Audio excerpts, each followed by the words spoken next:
Assalamualaikum warahmatullahi wabarakatuh. Waalaikumsalam warahmatullahi wabarakatuh. Selamat siang semuanya. Kepada yang terhormat Dr. Bambang Sulistyo, MPD, selaku dosen pengampu pada mata kuliah Strategi Belajar dan Pembelajaran. Jadi diskusi kita pada siang ini akan terbagi menjadi kelompok, yaitu kelompok 4 dan 5. Urutannya diawali dengan kelompok 4 dan selanjutnya kelompok 5. Untuk menghemat waktu, kita langsung saja masuk ke kelompok 4 yang akan memaparkan materinya, yaitu kedudukan, pemilihan, macam-macam penggunaan metode mengajar. Pada materi yang silakan.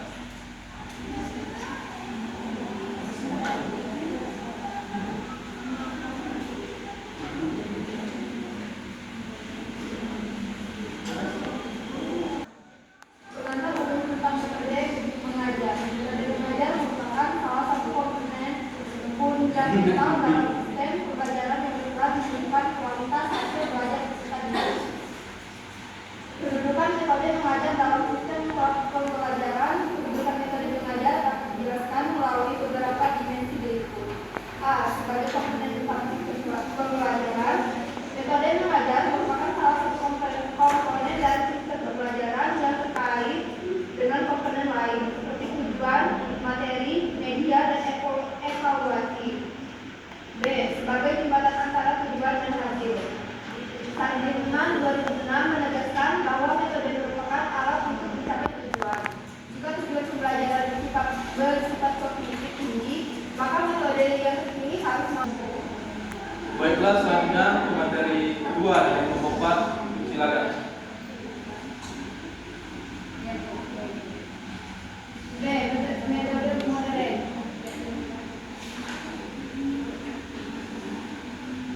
Berbasis interaksi kelompok berusaha untuk mengembangkan berpikir kritis dan kemampuan. Penggunaan dan implementasi metode pengajar. Penerapan metode pembelajaran harus dilakukan melalui tahapan yang sistematis, yaitu pencernaan, pelaksanaan, serta evaluasi dan revisi. Hambatan dan solusi dalam penerapan metode pengajaran.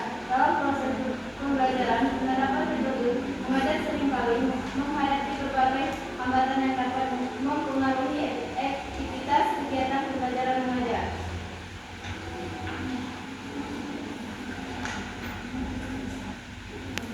Baiklah, itulah tadi pemaparan materi dari kelompok 4. Kita beralih ke kelompok selanjutnya, yaitu kelompok 5. Pada hati-hati 1, silakan dari kelompok 5.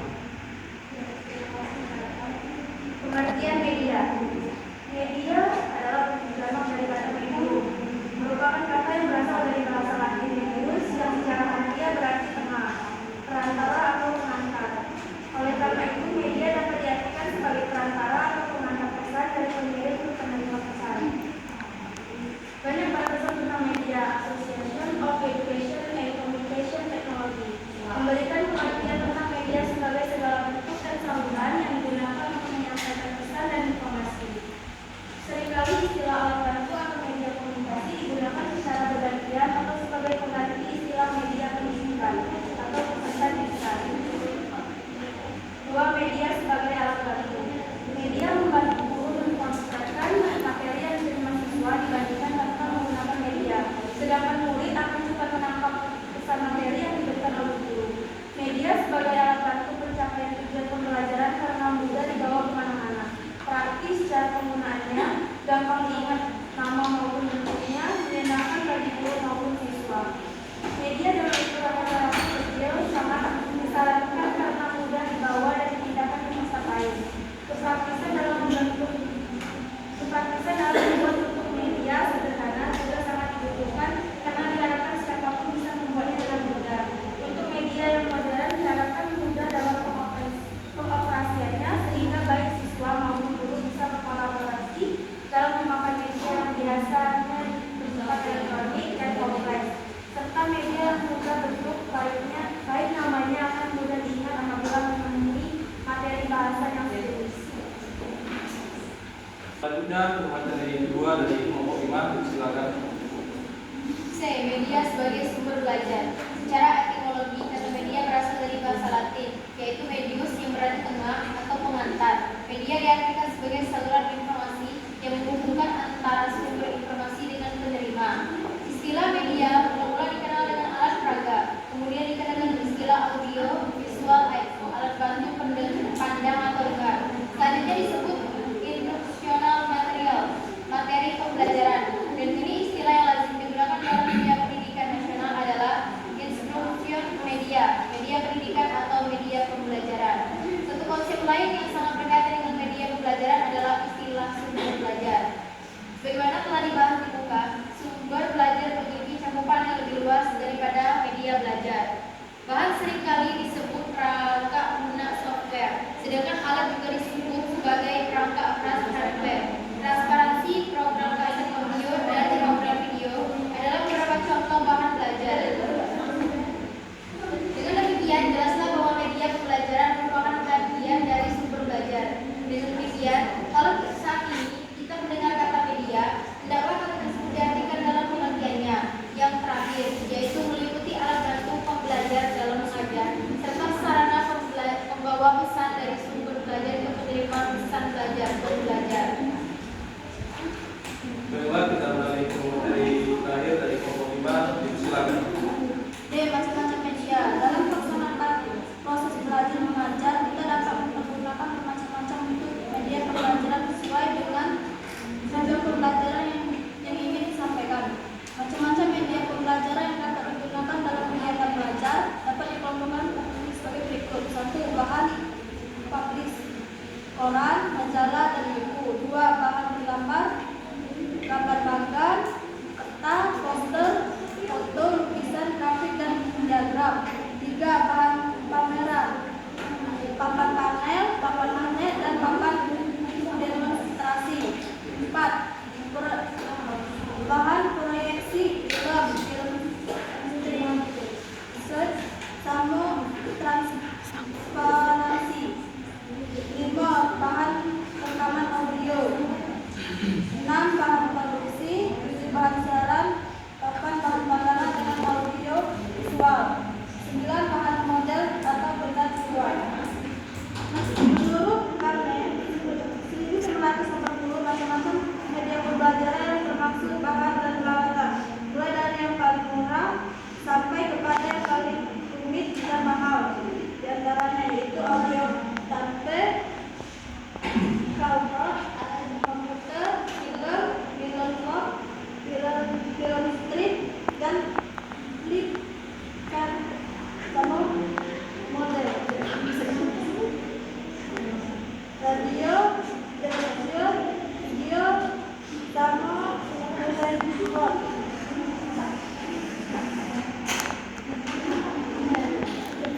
Baiklah teman-teman, itu tadilah pemaparan materi dari kelompok 4 dan 5. Selanjutnya kita beralih ke sesi selanjutnya, yaitu sesi tanya jawab. Barangkali ada teman-teman yang menyampaikan pertanyaannya, silakan acungkan tangan ke atas. Ya baik, saudara Dian, silakan. Sebelumnya perkenalkan nama saya dan Farah IKM 2011. Saya ingin bertanya kepada kelompok 5. Pertanyaannya itu, bagaimana media dapat membantu?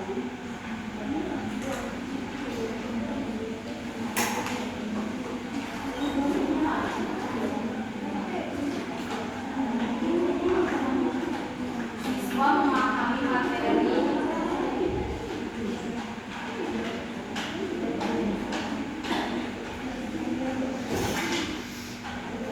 pelajaran dengan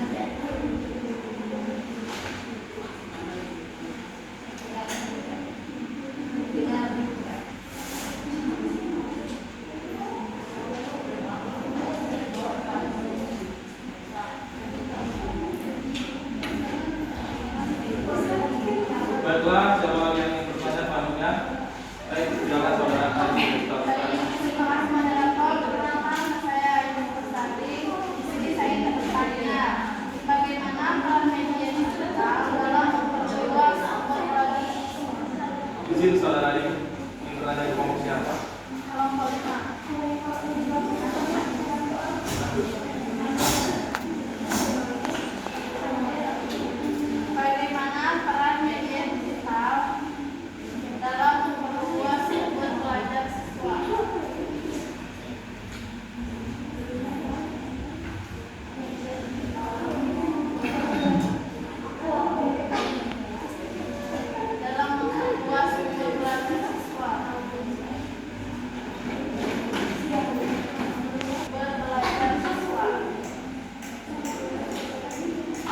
Siapa lagi yang ingin bertanya?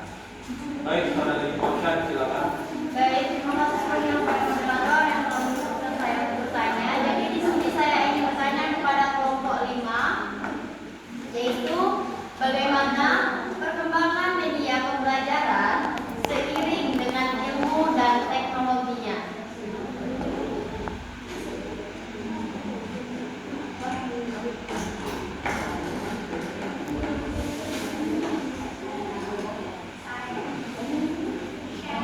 Baik, kita selanjutnya siapa lagi yang bertanya? Saudari Widya, silakan.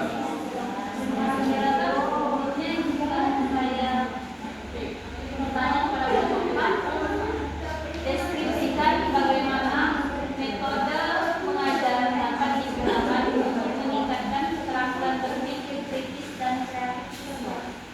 Selanjutnya, kalau ada teman-teman yang bertanya, baik, silakan. Terima kasih moderator. Perkenalkan nama saya Julia Sudarni. PM 2401-047. Pertanyaannya, sebutkan dan jelaskan macam-macam metode mengajar yang umum digunakan dalam dunia pendidikan. Bisa diulangi sekali lagi. Sebutkan dan jelaskan macam-macam metode mengajar Sepuluh. yang umum digunakan dalam dunia pendidikan.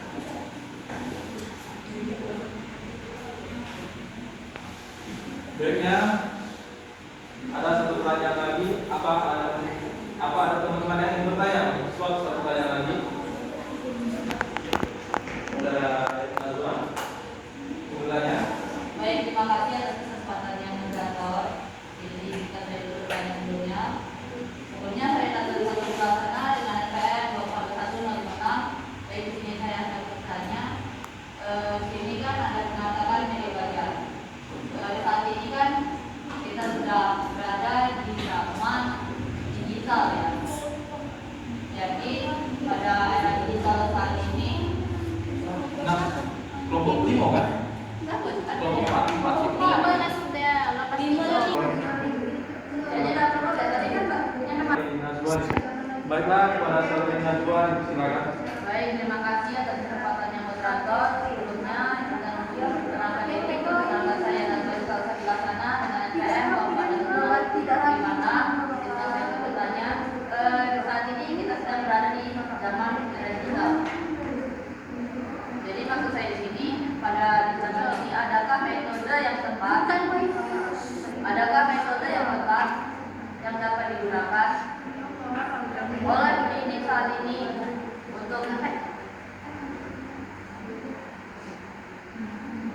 untuk mengajarkan karakter pada peserta didiknya?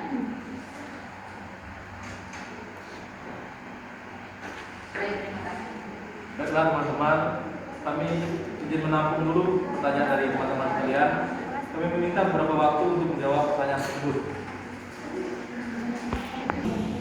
Baiklah teman-teman, di sini kami akan menjawab pertanyaan teman-teman, yaitu pertanyaan yang dilontarkan ke kelompok 5 dari saudari Ocha yang akan dijawab oleh saudari Cinta.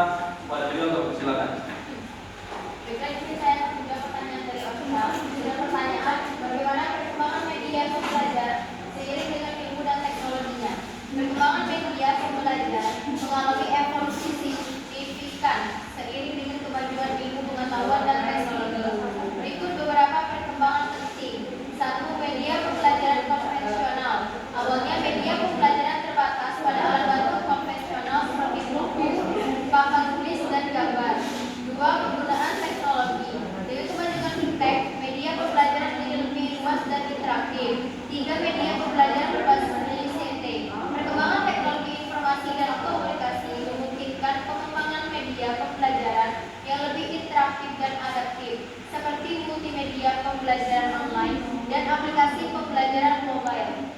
Berikutnya, pembelajaran adaptif. Media pembelajaran modern dapat disesuaikan dengan kebutuhan individu siswa, memungkinkan pembelajaran yang lebih efektif dan personal. Dan yang terakhir, akses yang lebih luas. Teknologi memungkinkan akses yang lebih mudah ke berbagai sumber belajar, sehingga meningkatkan keterlibatan siswa dan motivasi belajar.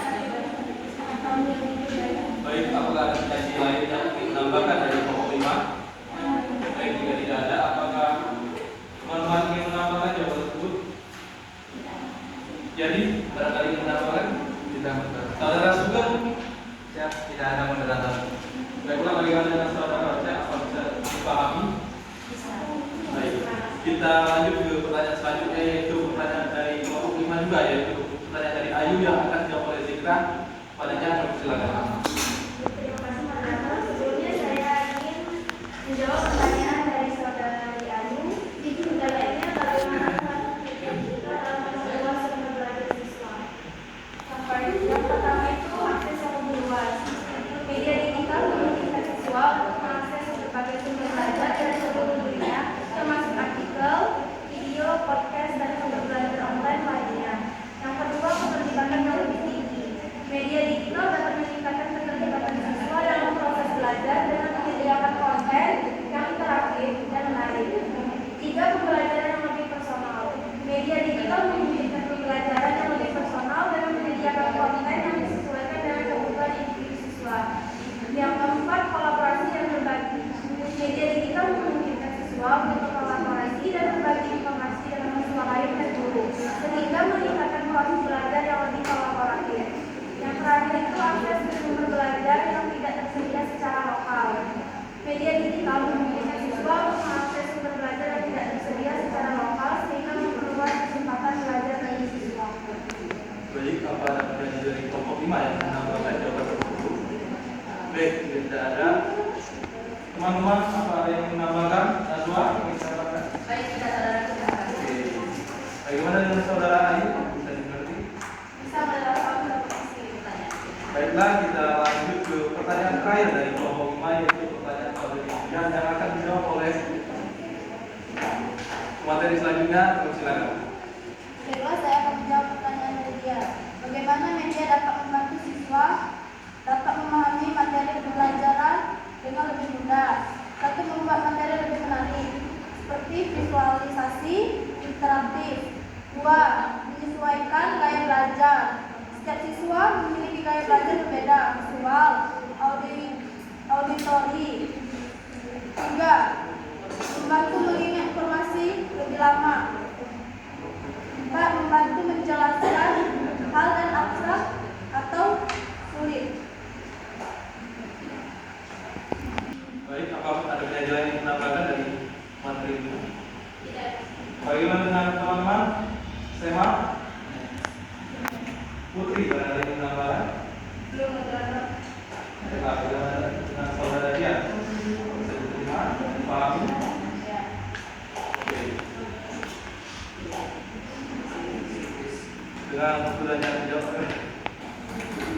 Baik, kita beralih ke kelompok selanjutnya, yaitu kelompok 4, yang mana pertanyaan dari Widya akan dijawab oleh pertanyaan dari Budi yang akan dijawab oleh Reza. Pada beliau pun silakan. Baiklah, saya menjawab pertanyaan dari secara yaitu sebutkan dan jelaskan macam-macam metode mengajar yang digunakan dalam dunia pendidikan. Satu, metode sama. Pengertian metode sama adalah cara penyampaian pelajaran dengan strukturan atau penjelasan secara lisan dari guru kepada peserta didik. Tujuan dan kelebihan efisien untuk menyampaikan informasi dalam pendidikan, cocok menggunakan jumlah siswa yang banyak, guru dapat mengontrol arah pembelajaran.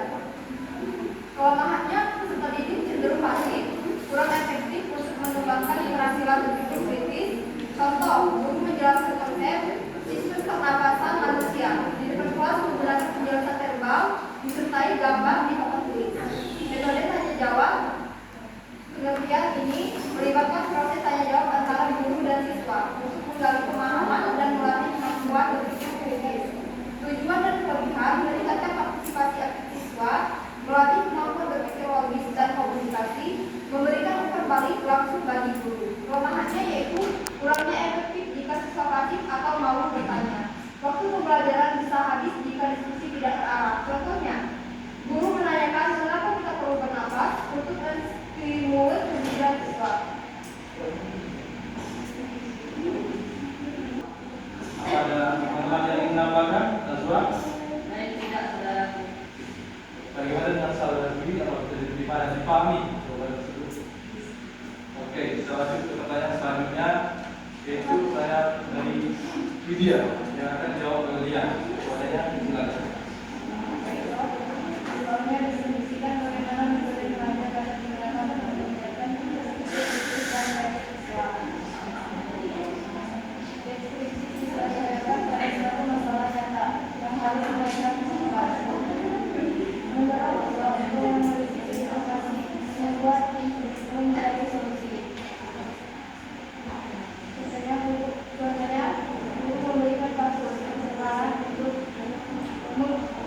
sungai lokal. Siswa diminta menyelidiki menjaga dan membuat Baik, kepada teman-teman lain yang menambahkan jawaban dari Yang pertanyaannya adalah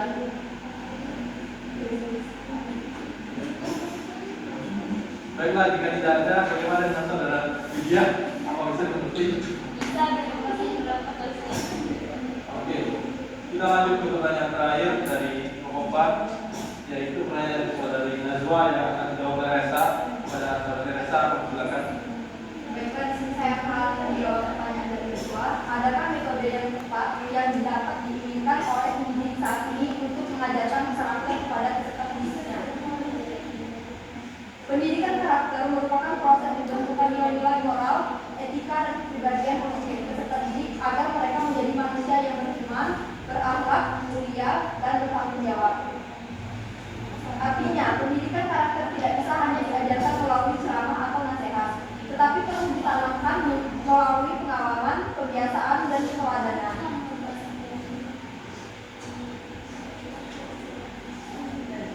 Jadi kesimpulannya yaitu metode yang paling tepat untuk mengajarkan karakter kepada peserta didik saat ini adalah metode yang menggabungkan aspek kognitif, afektif, dan psikomotorik, serta memberi ruang bagi pengalaman nyata dan keteladanan moral. Metode seperti keteladanan, kebiasaan diskusi nilai, beriman terang, proyek kerja, dan refleksi terbukti efektif menanamkan nilai karakter secara mendalam dan berkelanjutan.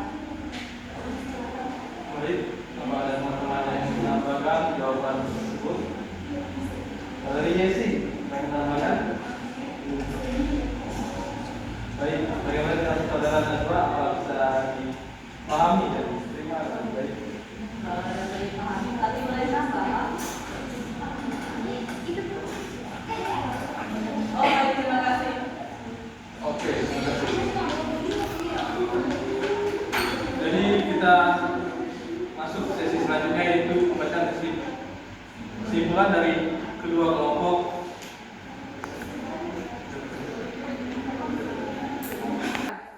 Baiklah, dengan usai sudah beberapa pertanyaan tadi, maka di sini kita masuk sesi terakhir, yaitu pembacaan kesimpulan dari kelompok 4 dan 5. Baik, saya akan membacakan kesimpulan terlebih dahulu dari kelompok 4. Metode mengajar memiliki kedudukan sentral dalam proses pembelajaran sebagai penghubung antara tujuan pendidikan dan hasil belajar. Pemilihan metode harus mempertimbangkan tujuan, karakteristik materi, peserta didik, serta kondisi lingkungan belajar. Tidak ada satu metode yang paling sempurna untuk semua situasi. Efektivitas metode dibutuhkan oleh ketika guru dalam kombinasi dan berkaitan dengan kegiatan belajar. Guru profesional adalah guru yang mampu menggunakan metode secara fleksibel, efektif, dan berbasis bukti.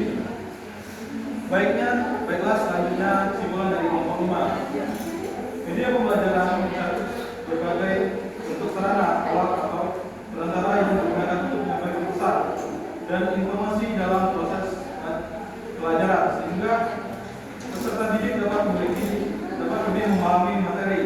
Sebagai alat bantu, media bertujuan untuk memperjelas penyampaian materi, mempermudah pemahaman, serta meningkatkan minat belajar siswa. Selain itu juga berfungsi sebagai sumber belajar, menawarkan informasi beragam untuk merasa aktivitas dan mandirian dalam belajar peserta didik. Baiklah, itulah tadi kesimpulan dari dua kelompok. Usai sudah materi diskusi kita pada